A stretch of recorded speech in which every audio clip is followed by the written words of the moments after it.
નમસ્કાર મિત્રો, આજના મુખ્ય સમાચારમાં દેશ અને દુનિયાની ખબર પર નજર કરીએ। આજના મુખ્ય સમાચાર જોઈએ તો દિલ્હીમાં લાલ કિલ્લા પાસે ચાલતી કારમાં વિસ્ફોટ, 10 ના મોત, 24 ઘાયલ। મોદીએ શાહ સાથે વાત કરી। ગુજરાતમાં અમદાવાદ, ગાંધીનગર, સુરત સહિતના શહેરો હાઈ એલર્ટ પર। દિલ્હીમાં લાલ કિલ્લા પાસે એક કારમાં જોરદાર વિસ્ફોટ થયો હતો। આ વિસ્ફોટમાં 10 લોકોના મોત થયા હતા અને 24 લોકો ઘાયલ થયા હતા। વિસ્ફોટનું કારણ સ્પષ્ટ નથી, પરંતુ દિલ્હી, મુંબઈ, હરિયાણા અને ઉત્તર પ્રદેશમાં હાઈ એલર્ટ જારી કરવામાં આવ્યું છે। સાથે સાથે ગુજરાતમાં અમદાવાદ, ગાંધીનગર, સુરત, વડોદરા, રાજકોટ સહિતના શહેરોમાં પણ એલર્ટ। ગાંધીનગરમાં ટ્રિપલ અકસ્માતમાં મહિલાનું મોત, 7ને ઈજા। રિક્ષાને ટક્કર માર્યા બાદ ઇનોવા કાર આવ્યા ટ્રકમાં અથડાઈ। કારમાંથી દારૂની બોટલ મળી, ચાલક ફરાર। ત્યારબાદના સમાચાર જોઈએ તો ઇથેનોલ ભેળવેલા પેટ્રોલથી હવે પેટ્રોલ પંપ સંચાલકો જ કંટાળ્યા। ભેજના કારણે ઇથેનોલ છૂટો પડી ટાંકામાં તળિયે બેસી જાય છે। વાહનચાલકોને પણ નુકસાન, કેન્દ્ર સરકારને લખ્યો પત્ર। ત્યારબાદના સમાચાર જોઈએ તો નલિયા ભુજને પાછળ છોડી વડોદરા સૌથી ઠંડુ શહેર। આજે વધુ ઠંડી રાજકોટ શહેરમાં પડશે।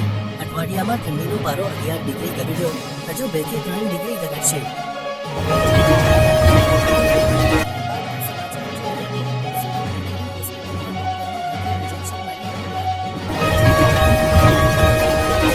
સમાચાર જોઈએ તો ગીર સોમનાથ દરિયામાં ગુમ યુવતીનો મૃતદેહ 24 કિલોમીટર દૂર માંગરોળથી મળ્યો। આદરી બીચ પર પ્રી વેડિંગ શૂટ સમયે 7 લોકો તણાયા હતા। 2 દિવસ બાદ યુવતીની લાશ મળી।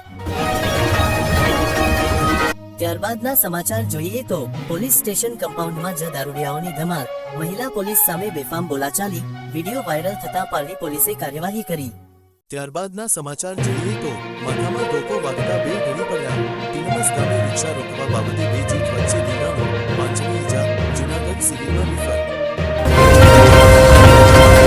ત્યારબાદના સમાચાર જોઈએ તો મિત્રએ જ મિત્ર સાથે કરોડોની છેતરપિંડી આચરી। માંગરોળમાં જમીન વેચીને રોકેલા 1,24,70,000 રૂપિયા પરત ન આપતા પિતા પુત્ર વિરુદ્ધ ઠગાઈ અને ધમકીની ફરિયાદ। ત્યારબાદના સમાચાર જોઈએ તો કોંગ્રેસની ખેડૂત આક્રોશ યાત્રા સુરેન્દ્રનગર પહોંચી। શક્તિસિંહ ગોહિલ, ઇન્દ્રનીલ રાજ્યગુરુ સહિતના નેતાઓ જોડાયા। સત્તામાં આવીએ ખેડૂતોના દેવા માફી અને MSP ગેરંટીનું વચન। ત્યારબાદના સમાચાર જોઈએ તો સ્પાઇસજેટ બાદ ઇન્ડિગો એરલાઇન્સ લીઝ પર વિમાન લેશે। 22 નવેમ્બરથી કામગીરી શરૂ થવાની શક્યતા, વધતી મુસાફરીને પહોંચી વળવા લીઝિંગ કરાર। ત્યારબાદના સમાચાર જોઈએ તો દિવાળી બાદ પણ સુરતમાં રોગચાળો યથાવત। 3 દિવસમાં 4 વર્ષીય બાળકી સહિત 2ને ભરખી ગયો। સિવિલમાં 1 માસમાં ડેન્ગ્યુના 312 કેસ નોંધાયા। ત્યારબાદના સમાચાર જોઈએ તો સુરતમાં ડિજિટલ વસ્તી ગણતરી માટે પ્રી ટેસ્ટનું લોન્ચિંગ।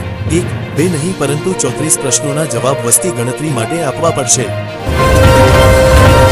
ત્યારબાદના સમાચાર જોઈએ તો 89 વર્ષના ધર્મેન્દ્ર વેન્ટિલેટર પર, હાલત અત્યંત ગંભીર। US રહેતી બંને દીકરી ભારત આવશે, ડોક્ટરે કહ્યું આગામી 72 કલાક ભારે। ત્યારબાદના સમાચાર જોઈએ તો અમદાવાદના સેટેલાઇટ વિસ્તારમાં સ્કૂલ બસને નડ્યો અકસ્માત। બાઇક સવારને બચાવવા જતા બસ ડિવાઈડર પર ચડી। ત્યારબાદના સમાચાર જોઈએ તો ઉમરેઠ તાલુકાના અહીમા ગામ પાસેથી પસાર થતી મહીસાગર નદીપટ પર થતા ખનનને અટકાવવા માંગ। ત્યારબાદના સમાચાર જોઈએ તો પંચમહાલ જિલ્લા પંચાયત કચેરીમાં ધડાકાભેર સ્લેબ ધરાશાયી, મોટી જાનહાની ટળી, કર્મચારીઓમાં ભયનો માહોલ। તો ઉનાના નવાબંદર ખાતે બોટ મધદરિયે ડૂબી, 9 ખલાસીઓનો આબાદ બચાવ। સમાચાર જોઈએ તો આગામી 7 દિવસ વાતાવરણ સૂકું રહેશે। મહત્તમ અને લઘુત્તમ તાપમાનમાં વધઘટ રહી શકે છે। લઘુત્તમ તાપમાન 15થી 16 ડિગ્રીની આસપાસ રહી શકે છે, જ્યારે મહત્તમ તાપમાન 30થી 32 ડિગ્રીની આસપાસ રહી શકે છે। ત્યારબાદના સમાચાર જોઈએ તો લોકસભા અને વિધાનસભામાં મહિલા અનામત મુદ્દે સુપ્રીમ કોર્ટની કેન્દ્રને નોટિસ, ટાઈમલાઈન માંગી। ત્યારબાદના સમાચાર જોઈએ તો અમદાવાદના રિવરફ્રન્ટ પર શ્રમિક આક્રોશ રેલી, પડતર પ્રશ્નોના ઉકેલની માંગ સાથે ભારતીય મજદૂર સંઘના કાર્યકરોનો હુંકાર। ત્યારબાદના સમાચાર જોઈએ તો નાસિક નજીક ટ્રક પાછળ કાર ધડાકાભેર ઘૂસી જતા અકસ્માત, 2 ગુજરાતીઓના મોત, 4ને ઈજા। ત્યારબાદના સમાચાર જોઈએ તો સુરતમાં દુઃખદ ઘટના, ઓછા માર્ક્સ આવતા ધોરણ 12ના વિદ્યાર્થીએ જીવન ટૂંકાવ્યું।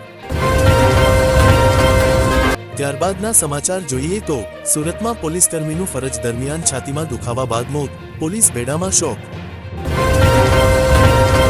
ત્યારબાદના સમાચાર જોઈએ તો કેરળમાં વંદે ભારત ટ્રેનમાં RSS ગીત ગવાતા વિવાદ, મુખ્યમંત્રીએ આપ્યા તપાસના આદેશ. ત્યારબાદના સમાચાર જોઈએ તો હવામાં ચાલુ ઉડાન વચ્ચે સ્પાઇસજેટના વિમાનનું એન્જિન ફેલ, કોલકાતામાં ઇમરજન્સી લેન્ડિંગ. ત્યારબાદના સમાચાર જોઈએ તો પટણામાં મોટી દુર્ઘટના, મકાનની છત ધરાશાયી, એક જ પરિવારના 5 સભ્યોને કાળ ભરખી ગયો. ત્યારબાદના સમાચાર જોઈએ તો દિલ્હીમાં આપને ઝટકો, નારાજ દિગ્ગજ નેતાએ આપ્યું રાજીનામું, 7 વખત રહી ચૂક્યા છે ધારાસભ્ય. ત્યારબાદના સમાચાર જોઈએ તો ઈરાનમાં ભયંકર દુકાળ, ડેમમાં 10%થી પણ ઓછું પાણી, તેહરાન શહેર ખાલી કરવું પડે તેવી નોબત. ત્યારબાદના સમાચાર જોઈએ તો ડોનાલ્ડ ટ્રમ્પે ટેરિફના વિરોધીઓને મૂર્ખ ગણાવ્યા, કહ્યું દરેક અમેરિકનને $2,000 મળશે. ત્યારબાદના સમાચાર જોઈએ તો રવિન્દ્ર જાડેજા CSK છોડે તેવી અટકળો તેજ, ઇન્સ્ટાગ્રામ એકાઉન્ટ ગુમ થતાં ફેન્સ પરેશાન. ત્યારબાદના સમાચાર જોઈએ તો વિચિત્ર ઘટના, હડકાયું કૂતરું કરડેલી ભેંસનું દૂધ પીનાર 35 લોકો રસી લેવા દોડ્યા. ભરૂચ જિલ્લાના જંબુસરમાં આ ઘટના સામે આવી છે. અહીં એક પશુપાલકની ભેંસને હડકાયું કૂતરું કરડતા ભેંસ અસ્વસ્થ હતી, જે બાદ તેનું મૃત્યુ થયું હતું. જોકે આ દરમિયાન આ ભેંસનું દૂધ પીનારને સાવચેતીના ભાગરૂપે ઇન્જેક્શન લેવા પડ્યા છે. ત્યારબાદના સમાચાર જોઈએ તો સરકારે ખેડૂતો સાથે મશ્કરી કરી છે, વીઘે માત્ર 3,500 જ આપશે, પેકેજ નહીં પડીકું છે, અમિત ચાવડા. ત્યારબાદના સમાચાર જોઈએ તો વન વિભાગના રોજમદારો માટે ગુજરાત સરકારનો મોટો નિર્ણય, હવે નોકરી દરમિયાન અવસાન પર પરિવારને મળશે પેન્શન. ત્યારબાદના સમાચાર જોઈએ તો કંડલા ગાંધીધામ હાઈવે પર 5 કિલોમીટર સુધીનો ટ્રાફિક જામ, ડામર રોડના કામથી માર્ગ એકતરફી બનતા વાહનોની લાંબી કતારો લાગી, વાહન ચાલકો હેરાન પરેશાન. ત્યારબાદના સમાચાર જોઈએ તો ગોંડલ યાર્ડમાં લાલ ચટાકેદાર મરચાંની મોસમ શરૂ, મુહૂર્તમાં 3 ભારીનો 8,001 રૂપિયા ભાવ બોલાયો. પહેલા જ દિવસે 3,000 ભારીની આવક, સરેરાશ ₹3થી 3,500 રૂપિયા ભાવ. ત્યારબાદના સમાચાર જોઈએ તો ભાવનગરના હીરા ઉદ્યોગ પર મંદીનું ગ્રહણ યથાવત, દિવાળી બાદ 10મી 20% ઓફિસ અને 35% કારખાના જ શરૂ થયા. 30મી 35નો સ્ટાફ હતો, બધાને છૂટા કર્યા.